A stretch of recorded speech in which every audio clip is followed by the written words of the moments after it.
So this chapter is about theater today, and he begins with sort of a disclaimer that we can't really be sure what is relevant of today's theater movement. I have a picture here of Vincent van Gogh. Some of you may know him for Starry Night. You may know him for his erratic behavior, such as cutting off his own ear, his melancholic behavior. But he was not known at all while he was alive.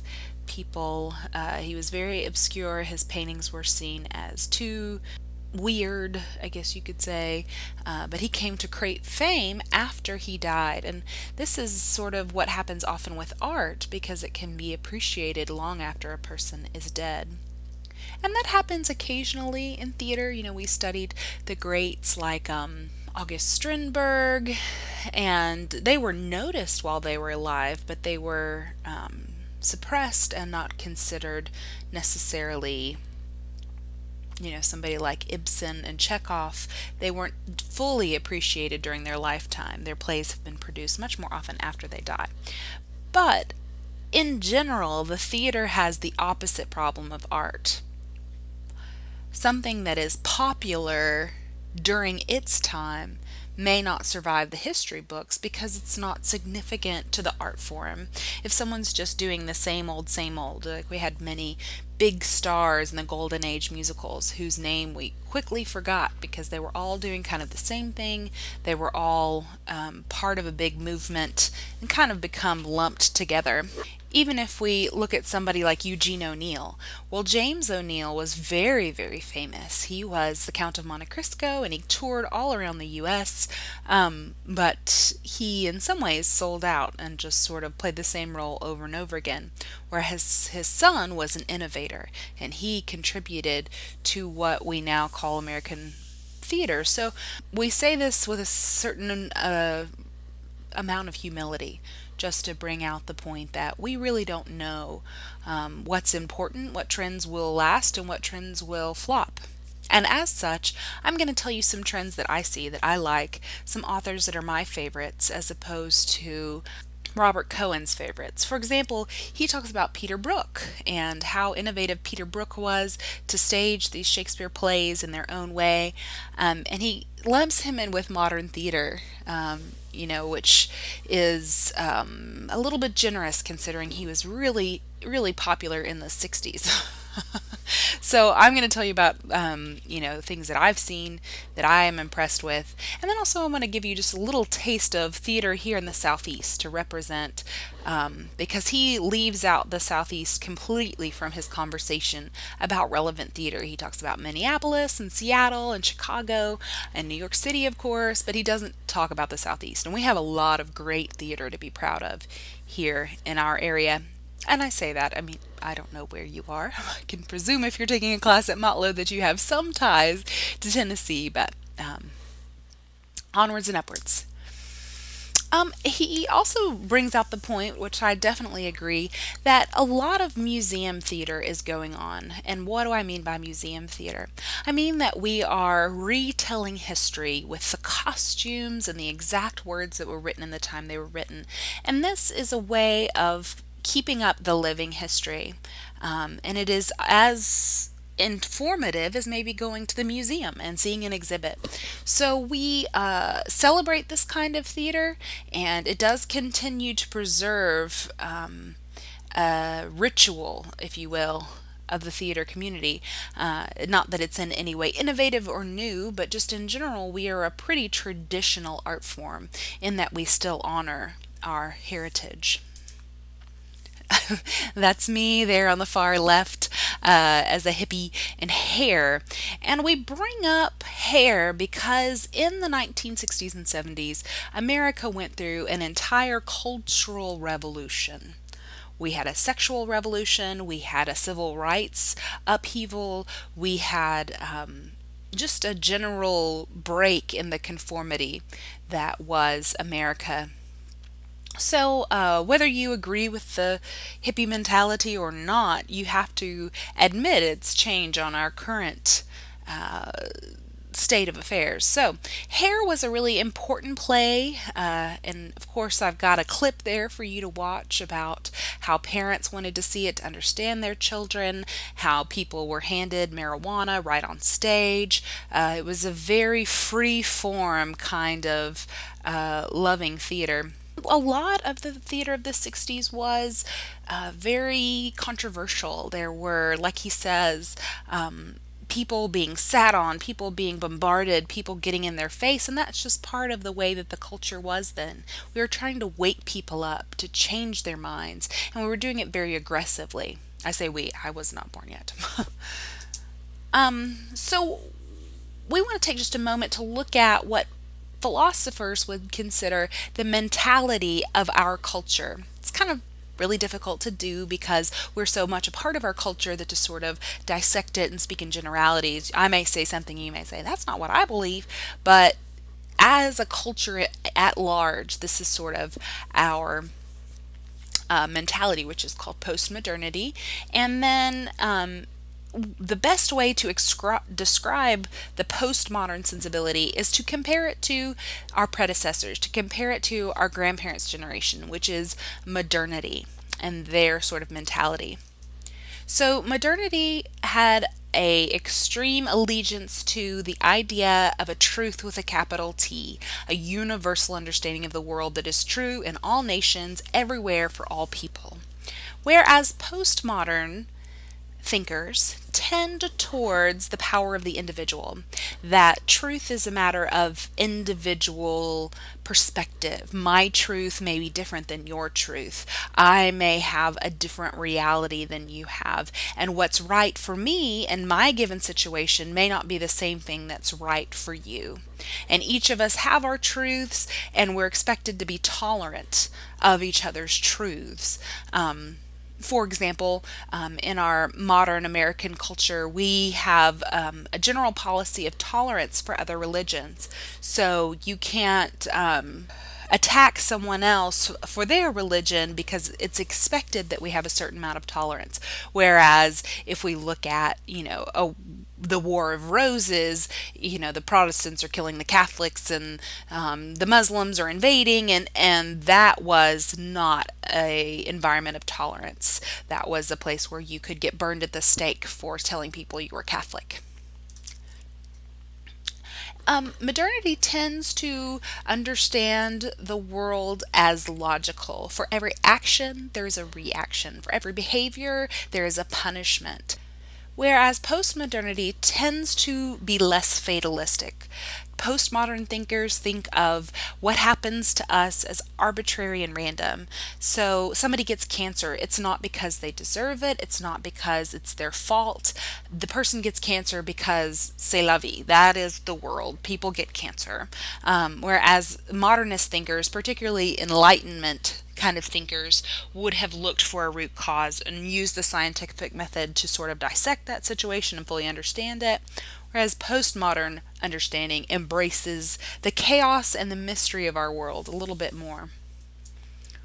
Once again, look up at the top there. For our purposes, I'm making these broad generalizations, and I'm sure some of you who are really, really philosophy-minded are like, she is bastardizing this conversation, but for our purposes, we're speaking in vague generalities. Okay, so our grandparents' generation saw reality as something we could dissect and understand. So what is the nature of God? Well, let's create a chart and claim a promise and understand reality in a very concrete way, that it can be explained and that we can understand it if we have the ambition to. Whereas postmodern thinkers tend to think of reality, once again, as individualized, as a social construct, so something like a gender role. Right? The expectation that a little boy comes into the world and feels masculine. Well, some postmodern thinkers would say, well, gender is a spectrum, and that little boy, if he thinks he is like a little girl, then he can choose that lifestyle because reality is what we make it. We have the power to create reality. or at least claim our own perspective as our reality. Okay, so if I haven't confused you enough, think about the Vietnam Memorial as an example of postmodernism. So before, all of the other war memorials are statues, they're bronze, we see visual representations of actual people. It has a motto, usually at the bottom, the motto tells us what we should think. Right? The motto informs our own understanding of what the architecture, sculpture, whatever else in Washington, D.C., it tells us what to think. Whereas the Vietnam Memorial is an anomaly. First of all, it has the idea of up for interpretation. There is no right or wrong way to interpret the Vietnam Memorial. There's not a motto there for it to tell us what to think. There's not a laugh track, if you will. You can walk right up to the wall and touch it, right? It's approachable. And the other thing that's interesting about the Vietnam Memorial as a postmodern piece of art is that when you walk up to it from different perspectives, it looks different. So if you're walking up where these people are, you can see, but if you were standing up where the trees were, you might not even see the Vietnam Memorial, right? So the Vietnam Memorial is an example of sort of the vague, up for interpretation style of art in our modern world. Another sort of trademark stamp of the postmodern world is fragmentation, or an eclectic sensibility. So whereas maybe your grandmother has a house where her curtains match her carpet, which matches her comforter, and her entire house is matchy poo poo, right? Whereas some of us in the younger generation have a more eclectic sense of style. We can put a china hutch from our grandmother's house right next to a modern sleek chair.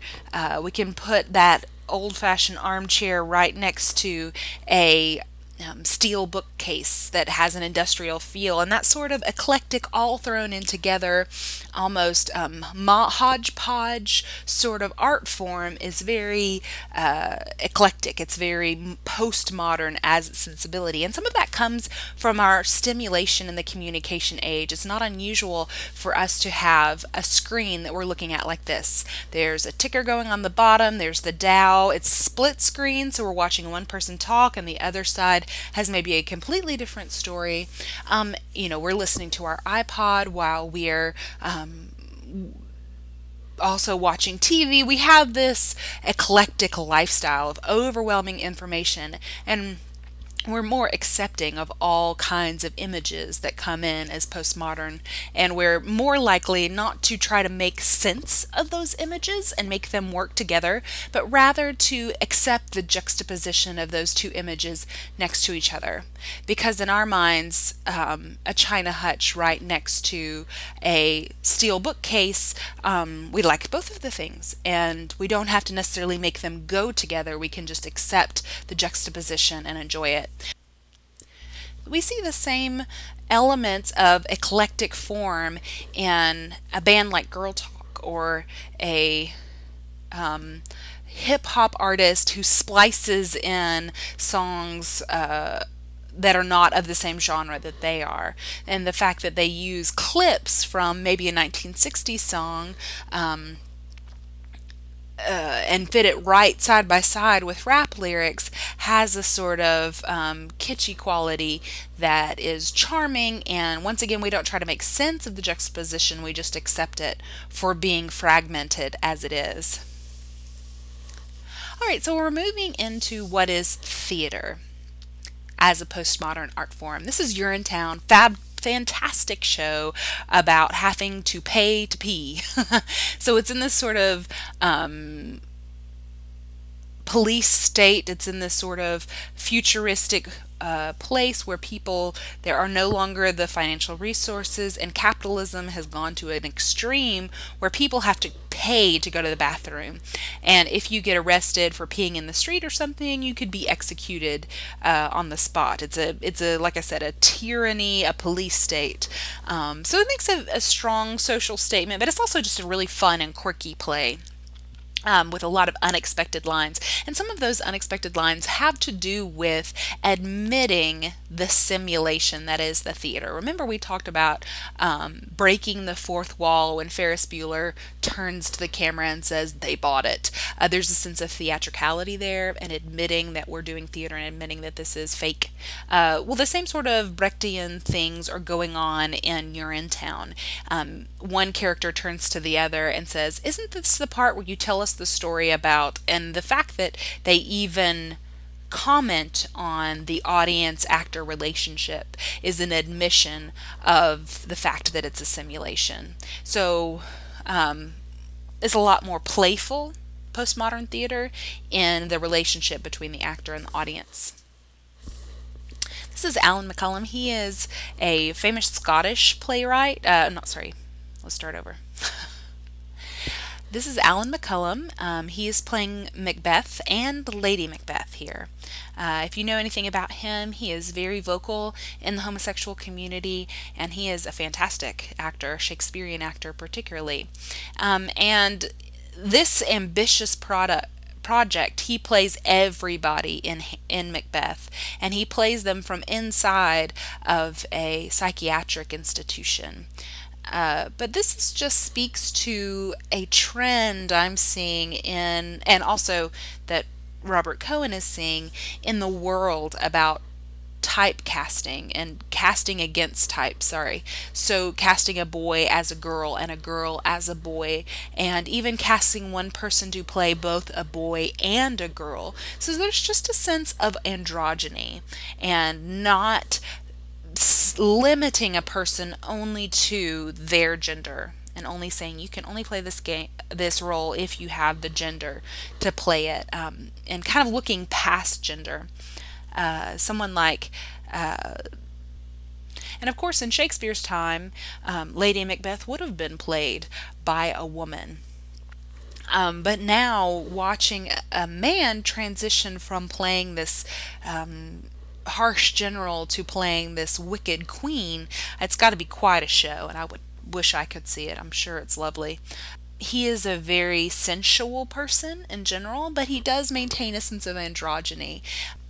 Okay, another trend we're seeing in postmodern theater that we've never seen before is not only telling those museum pieces, right, reenacting Hamlet, reenacting Macbeth in the way that they were done, but also creating a play about another play.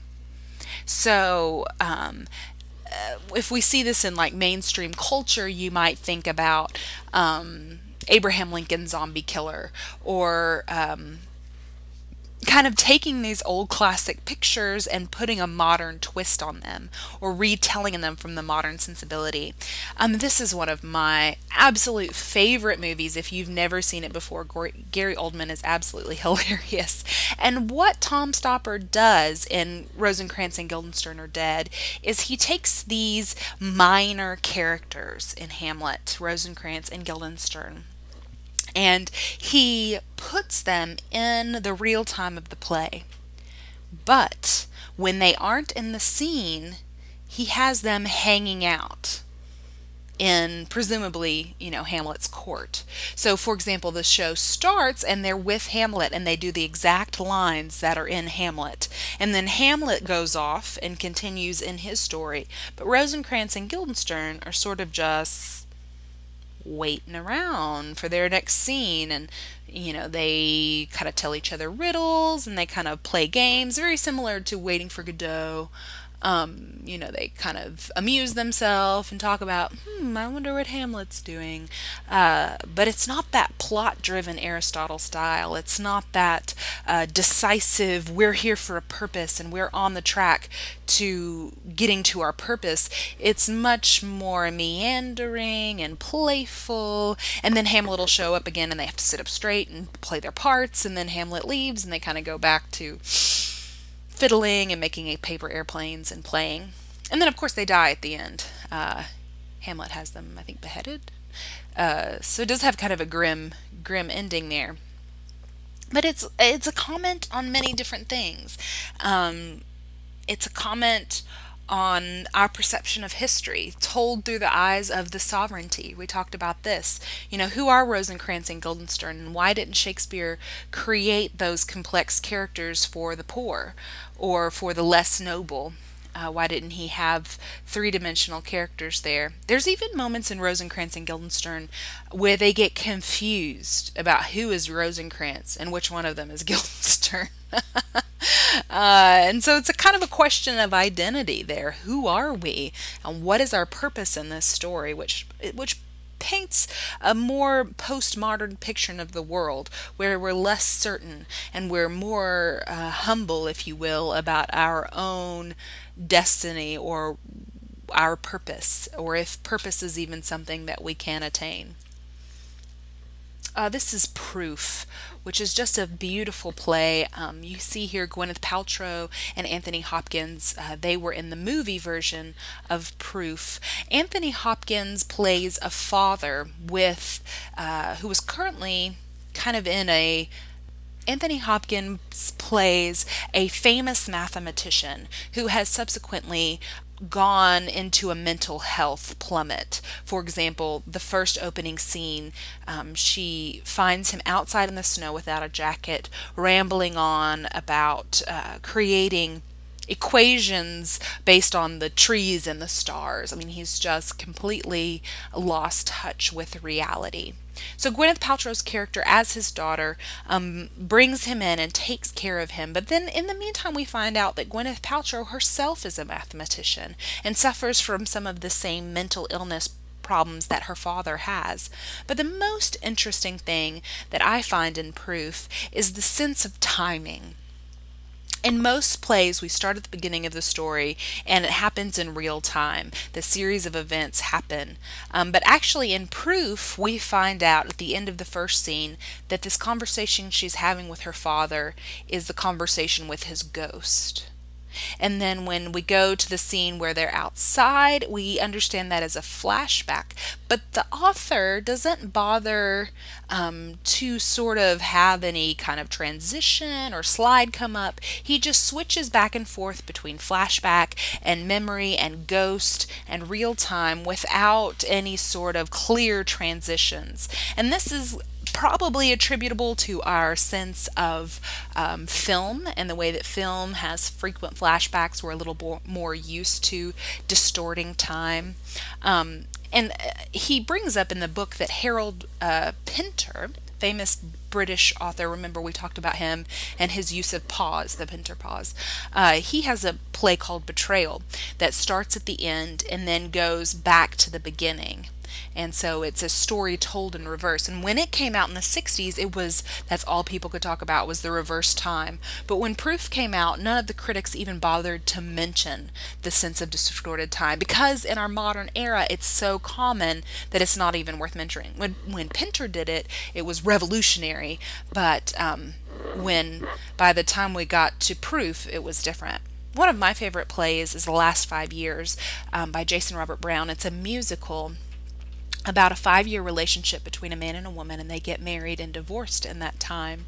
And the woman starts at the beginning of their relationship, and the man starts at the it's the opposite. The man starts at the beginning of the relationship and the woman starts at the end, and they meet halfway through the play and sing a song together. But otherwise they're singing solo songs. So you'll hear his song about, oh, I met this girl tonight, and then you'll hear her song about, I can't believe we lost everything. And then you'll hear his song about, them getting married, and then you'll hear her song about, I'm starting to see things are going wrong. So it kind of tells each story and celebrates, once again, in juxtaposition, that really, really happy moment right next to that really sad moment. And it's very poignant about the nature of relationships, especially how In our culture, sometimes relationships are seen with an expiration date as being something temporal. We have a tendency to celebrate love when it first happens, but not necessarily 30 years into the marriage. But this distorted sense of time is a common theme in postmodern plays, or a common, not even a theme, but just a way that they're told, the way that the story's told. And now we get to perhaps the biggest change that came with the American Revolution, cultural revolution in the 1960s, and that is women and minorities becoming part of the serious theater community. Women, as full-time job is to be participating in theater, and minorities being taken seriously, and their plays becoming a platform with which to discuss the cultural revolution. I have a picture here of Laurence Olivier in blackface because I want you to understand that it's not been that long since minorities were not hired, since white people would put on makeup and pretend to be a minority. And he was not doing a minstrel show. He wasn't making fun of black people. But still, they didn't go out of their way to find a black man. They just had Laurence Olivier paint his face and play the part. You can see Maggie Smith there. You might recognize her. She's very young in this picture, but she was in the Harry Potter series. She was one of the witches teaching there. So you might recognize her. She's a Shakespearean trained actress. British actress. And Laurence Olivier is considered the greatest actor of the British stage. In fact, the awards that they have in England are called the Oliviers. So when Shakespeare wrote Othello for a black man, he would have had someone in blackface present that black man. The same is true of Desdemona, right? The fair beauty that would have been played by a little boy. And it's fair to ask ourselves, Shakespeare said he wanted with his plays to hold a mirror up to nature, but how accurately can he portray women when he's not a woman? How accurately can a little boy portray womanhood when he's not really understanding what it is to be a woman? How fairly can a white actor like Laurence Olivier portray an African general? And so we can look at this and sort of attribute some of the stereotypes continuing, some of the abuses of women kind of being propagated in the theater, unfortunately. We look at a Shakespearean story, Taming of the Shrew. The story begins with a woman who speaks her mind, who is argumentative, and Petruchio basically beats Catherine into submission. He openly, physically abuses her on stage, and this was modeled after the Punch and Judy Italian style of puppeting, where the Punch would just take a big stick and hit Judy, and that was supposed to be the funny part of the show.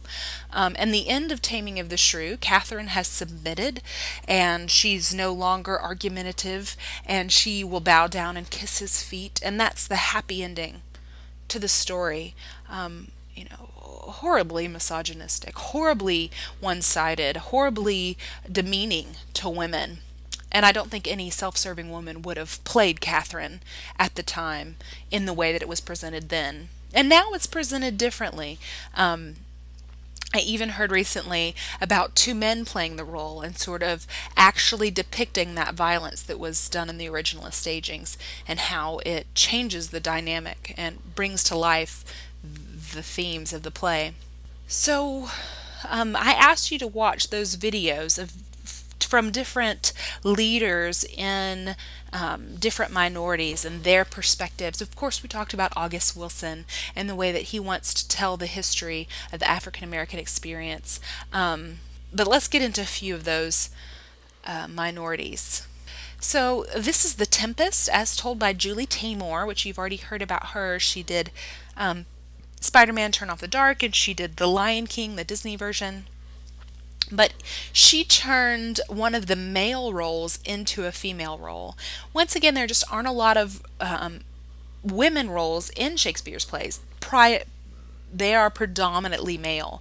And so it's not unusual for women who are classically trained who want to play these Shakespearean parts to bend the gender roles. So this is supposed to be Prospero, who is the magician on the island, but Julie Taymor changes the role for Helen Mirren and calls her Prospera instead of Prospero, and plays her as a woman, of course. And so that does speak to the universality of most Shakespeare plays, that they could be played by either a man or a woman and fully understood. And when we look at a great American playwright, Tennessee Williams was a very effeminate man, and he was a homosexual. And some people say that the beauty of Tennessee Williams' women is their fragility, the way that Tennessee Williams could write for women and understand them.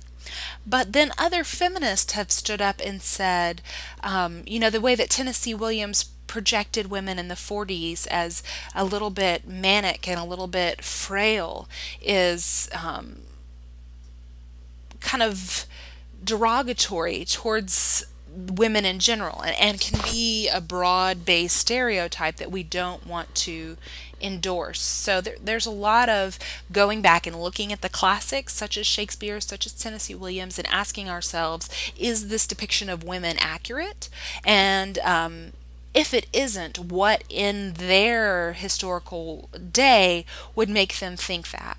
For example, if we look at Shakespeare's plays, he has a lot of women swooning. Well, that was because their corsets were too tight, or that they were malnourished, not necessarily that women are just weak in general. Women's theater, one of my favorite authors of all time, Wendy Wasserstein, and she has written lots of great plays for women, for leading women, and around women's issues. So she's concerned with, how does a woman get into politics? How does a woman work and have a family at the same time? And just a very poetic writer.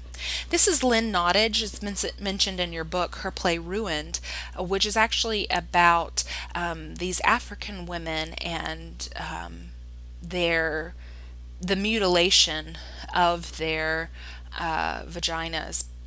The title of the play, Ruined, actually has to do with a woman being raped with a gun, and just some of the horrible atrocities that have happened to women. Of course, Vagina Monologues is a very famous example of a women's rights play. Nora Ephron has also written some important plays for women. If you know, Nora Ephron wrote Sleepless in Seattle and directed it, and many other romantic comedies, but she also wrote for the stage because both of her parents were playwrights.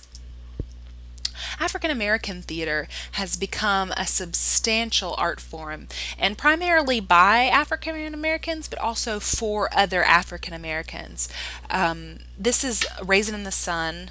Of course, we talked about August Wilson, and part of the reason that African American theater was so popular is because they were not represented well on TV, which they talk about in the clips from Raisin in the Sun that I had you watch. A lot of African Americans on TV were seen as stereotypes. They played that Jim Crow stereotype, yassa, nosa, happy to serve you, so kind of one-dimensional characters. So when African Americans wanted to perform on what is called the Chitlin circuit, I didn't make up that name, that's what it's called, is the Chitlin circuit. They would perform in churches, they would perform in community centers for each other in fully realized plays. So we look at something like James Baldwin. Well, yes, it originally started in the Harlem Renaissance in Harlem, but it was also performed in the South, even at different churches where people could enjoy the plays that accurately represented the African American lifestyle.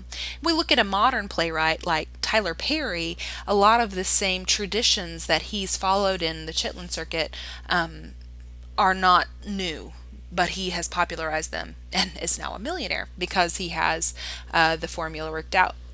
Tyler Perry still performs plays. If you'd like to see some of his, come to Huntsville, they come to Birmingham. It's usually one night only, so you got to get there early. But he is still in the playmaking business, not just in the movie making business. Let's talk just a little bit about Raisin in the Sun, particularly as a great American version of poetic realism. So, what is this image of a raisin drying up in the sun? And it has to do with the Langston Hughes poem, A Dream Deferred, and that image of a grape sitting out in the sun and kind of sugaring over and spoiling and ruining. This is what happens to a dream deferred. If we have a dream that we're striving for, and every character in Raisin in the Sun has a dream. But for example, Walter Lee, he wants to be an entrepreneur. He wants to own a business. Well, when he is forced to be a chauffeur, to be a basically character that's easily overlooked, he gets really bitter. And he, in his spirit, starts to suffer for that. He gets these angry outbursts. He gets these huge mood swings because he can't realize his dream. He's stuck in a dead-end job that with no hope of anything changing, especially when he finds out from Mama, Lena, his mother, that she's not going to give him the money. We just see a explosion from him and a sense of hopelessness that happens when we have these dream deferred. Another thing that I want to point out to you about the Raisin in the Sun,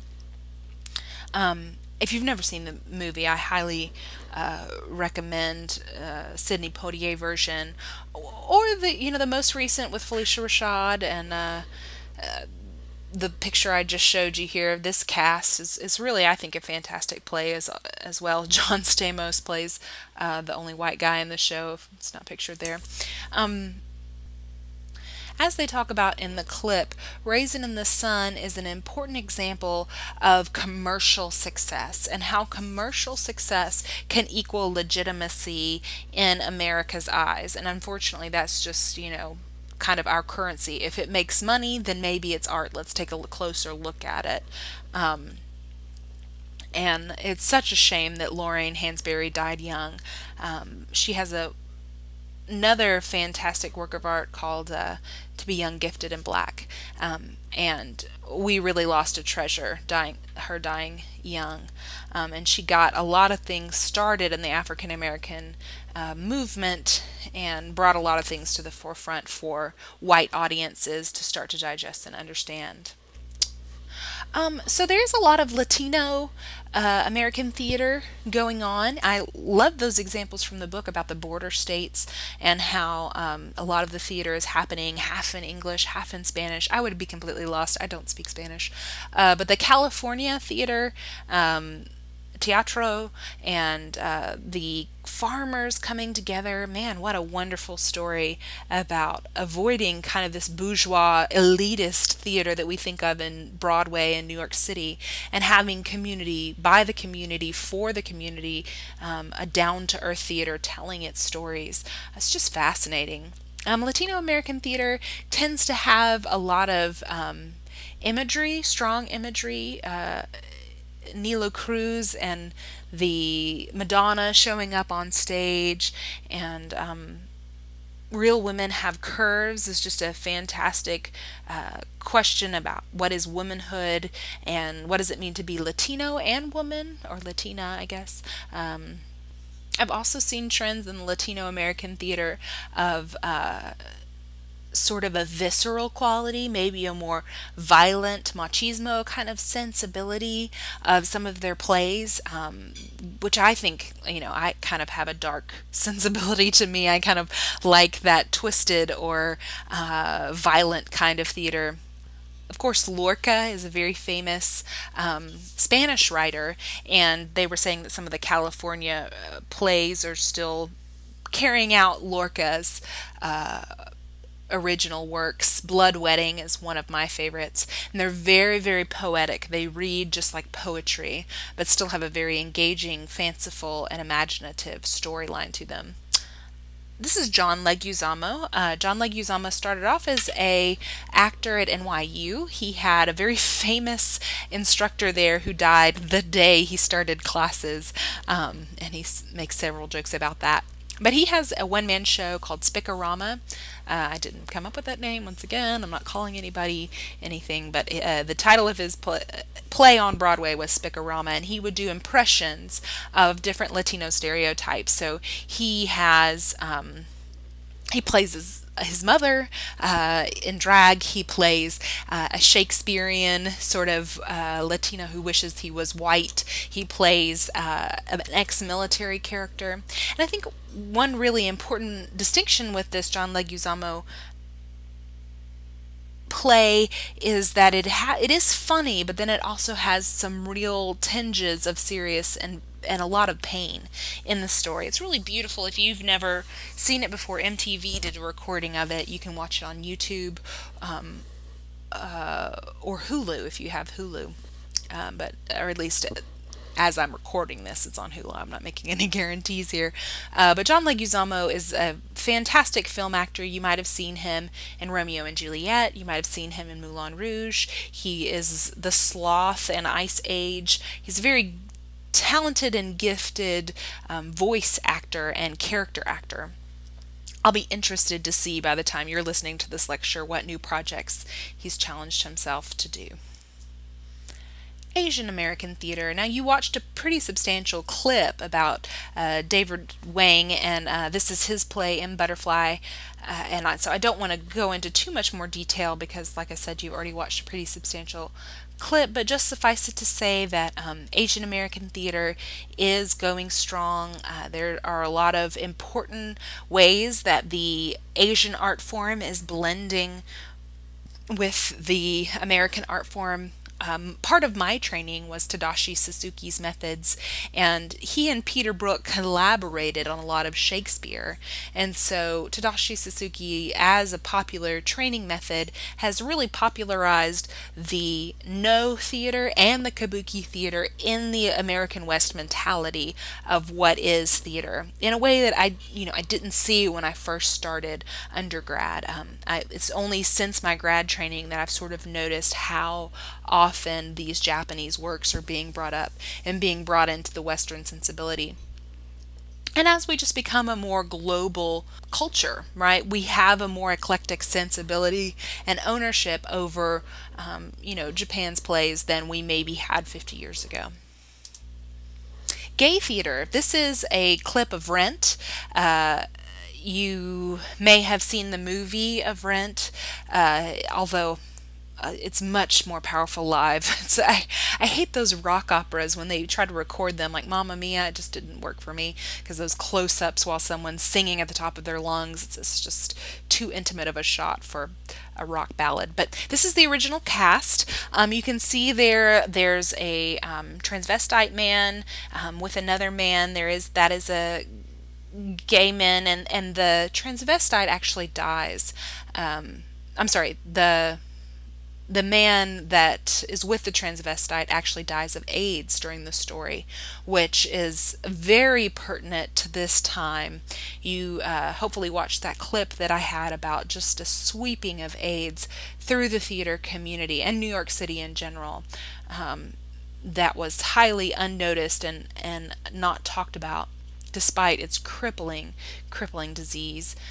But Rent is very postmodern. It talks a lot about the importance of accepting people and understanding people. There's also a lesbian couple here and a straight couple. So it's sort of a smattering of all of these people living together in the same neighborhood who can't afford their rent in New York City. Verbatim theater is when we take cell phone records or documentary style recordings and then turn them into a play, or in this case a one-man show. This is Mike Daisey. He very controversially claimed to have been in China and observed working conditions in a apple computer plant and said that the working condition for the Chinese people there was outrageous, that people's hands were crippled, that they had long, unreasonable shifts, and that the Chinese people were unsatisfied as workers for this major Mac Apple corporation.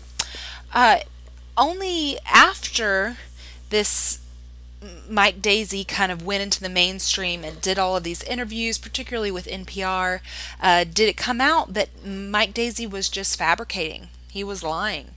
That the chauffeur who was with him, his translator in China, said that there was no such person with crippled hands because of their long hours, that he has just made up a lot of these interviews that he was supposed to have had. And when Mike Daisey was confronted about that, he said, "Oh, well, it's theater. The truth is relative to me. This is theater. I can make stuff up. I can exaggerate if I want to because I'm telling a story." Well, the problem was there that he was portraying it as if it was the truth and as if it was a documentary style production and not that he had indulged or exaggerated. And so Mike Daisey made his manuscript available on the internet for free for other people to perform. And this has been sort of a trend too. We'll talk about 365 in a minute with Susan Laura Parks, and she made her plays free to perform anybody who wanted to. So all of these community theaters and academic theaters had a performance scheduled of this Mike Daisey play to sort of, be on the front lines and fight against Apple Mac Corporation and get them back. And when NPR discovered that Mike Daisey was lying, that was a big decision then that these local theaters were faced with. Do we continue with this play as written? Do we pretend that Apple and accuse Apple of these things that it may or may not be doing? And a lot of theater artists just chose to have some sort of disclaimer or something in the program about, this is an exaggeration of the truth or something to that effect. But Mike Daisey has become somewhat of a controversial figure because of his exaggeration of the truth, using this format of supposed verbatim theater. Dangerous theater.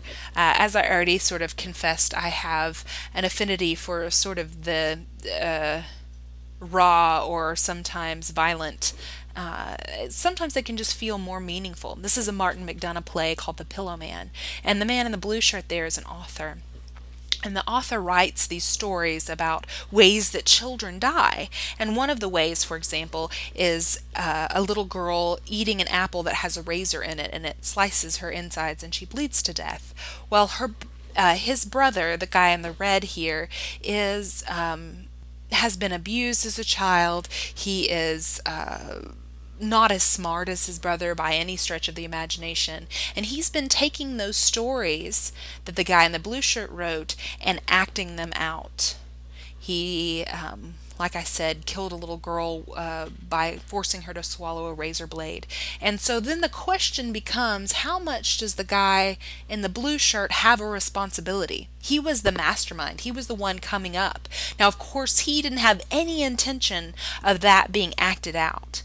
But as playwrights, we have a certain amount of responsibility in how other people interpret our works or take our ideas. And it's a really interesting conversation that Martin McDonagh has through this play. But the brutality that's acted out in Pillow Man is very surprising. There's a scene where a little girl is crucified like Christ was, and that is a very disturbing scene if you've ever seen it acted out. At least the way that I saw it portrayed, it was very disturbing. I'm sure some theaters will tone it down a little bit. But once again, this is Pillow Man by Martin McDonagh, and there is a trend of more violent, more torture being depicted on stage. I'm sure this has to do with our war-torn sensibilities and our desensitization to violence that has happened through video games and other things. But we have a more dangerous theater, more violence and torture.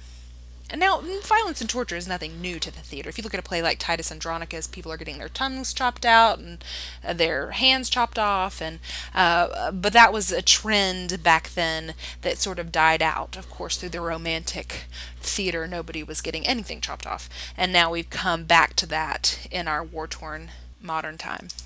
All right, art and dance theater, dance and movement kind of sensibility. This is a picture of Stomp. Stomp is a fantastic group that uses found objects such as a broom or as you can see, a garbage can or a garbage can lid, and they create these rhythms, either in unison or working off of each other, and it's really fascinating to watch. If you've never seen them, I challenge you to sort of YouTube it and hear the fantastic ways that they use found objects very creatively to create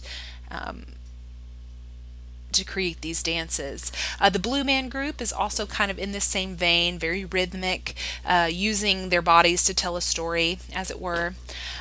Contact by Susan Stroman, they speak of a little bit in your book, and how dancey it is. Now, I want to make a distinction here. This is not ballet. This isn't modern theater. That is a different kind of art form. And a lyrical dance, some of you who did studio dance may understand this, a lyrical dance may have an element of storytelling in it. But these theater pieces incorporate a lot of dance, but are still considered primarily a theatrical production.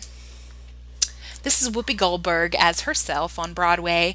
She did a series of characters, just really fantastic work, you know, playing a child, and then she really dealt with some very disturbing things in that time in the 80s. For example, a coat hanger abortion she talks about, and why you would feel like you needed to do that in your poor economy. Solo performances are in high demand. You look at someone like Hugh Jackman doing a solo performance on Broadway, like we talked about in the Broadway thing. You know, Mandy Patinkin, also Liza Minnelli do these, you know, series of songs on Broadway by themselves. And it isn't just a star power vehicle, though. You know, Whoopi did this before she was famous. It's really a chance for artists to make their own work, to write their own stories, to tell the stories that are close to their heart, usually somewhat autobiographical. Like I said, John Leguizamo playing his own mother, his own father, and doing impressions. They're very physically taxing. I don't know how people like Will Eno and Lady Grey, I don't know how they stay on stage that long and can't maintain their energy. It definitely is a frightening thing for a lot of theater artists to think about, and very honorable. If you can pull off a run of a one-man show on stage, I think you can do just about anything in the theater. So those of you aspiring to being an actor, aspiring to be a playwright, don't let anybody tell you that you can't do theater by yourself, because it can happen. If you need to showcase yourself, write your own work, perform your own work, and get that solo performance in your local theater, show them how it's done. This is one of my favorite rising theater playwrights. She is Susan Laurie Parks. She did a project called 365, where she wrote a play a day. Very simply, she wrote a play a day. She's got some other really important works. She has some longer pieces, but the play-a-days are usually in that 5-minute, 10-minute vein. But the really fun thing that we had going on in the year after she wrote 365 is that a lot of local theaters chose to pick up maybe just one of her plays. They would record it and then put it on YouTube on the day that she wrote it. So we had a really fun thing going on in the theater community of people watching each other's plays, seeing different interpretations of the same play. My favorite play that she wrote was Mrs. Lincoln and Mrs. Keckley, which is about Abraham Lincoln's wife and how she might have reacted and interacted with her dressmaker, who would have been black, a slave, working for her. And sort of the dynamic between the two of them is very telling about Susan Laurie's perspective on the tension that goes on between the African-American experience. But she's very obsessed with Abraham Lincoln in general. She has a Top Dog Underdog, which is the play about a black man doing an impersonation of Abraham Lincoln. It's really a fantastic play if you ever get a chance to read it, Top Dog, Underdog. But she was, so that's Susan Laurie Parks, a rising playwright. I'll be interested to see what she's doing by the time you're listening to this video. Okay, this is John Drury. He is head of the Humana Festival there in Louisville. He is a writer, and he has written plays in his own name. But then it's also presumed that the Jane Martin persona is John Drury. So once again, we get into that modern sense of gender neutrality. And Jane Martin, as a writer, she wrote Flaming Guns at the Purple Sage, which I was in there. She's done interpretations of Jane Austen plays. She has done Five Women Wearing the Same Dress, which is one of my favorite plays. And all of these are plays written for women with strong leading female roles. And John Drury is also a director. If you go to see the Actors Theatre of Louisville, chances are you'll see at least one play that he has directed there. So why did John Drury choose to have this persona of Jane Martin? Why didn't he just write these strong female leads with his name on it? And you know, there's maybe a lot of reasons. But once again, in that postmodern way, he doesn't give us a clear interpretation. It is up for interpretation why he felt like he needed to put a pen name on Jane Martin. But I enjoy both John Drury's and Jane Martin's plays. Of course, I'm more of a Jane Martin fan because I like those female strong leads that I can play. But he is, once again, a local Southerner and one to be proud of. You may have seen Sarah Ruhl, a picture of her production of In the Next Room. It was in the production side of your textbook. But Sarah Ruhl is once again writing for other women, strong leading character females, strong roles for them, and usually around some sort of female issue. So In the Next Room has to do with Victorian sexuality and what a woman was allowed to feel during Victorian sexuality. You know, her play Cowboy Song has a lot to do with, you know, can a woman be a cowboy, or is that a masculine sort of sensibility? My favorite play of hers, Clean Room, has to do with a woman who has obsessive compulsive disorder, and one of my favorite plays of hers is Clean House, and it has to do with a woman with obsessive compulsive order, and she also has a maid, and she also has a live-in guest, and so, you know, how does she deal with her life and not being in control, which is a theme that's very close to many. So this is Sarah Ruhl.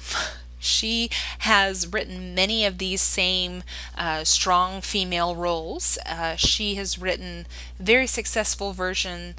She wrote Clean House, which has to do with a woman with obsessive compulsive disorder who is living with a slob, and her husband is cheating on her. So kind of how does this woman deal with life feeling outside of her control? She also wrote the Cowboy Song, about a female who identifies more closely with the male sort of cowboy role and how that's acted out.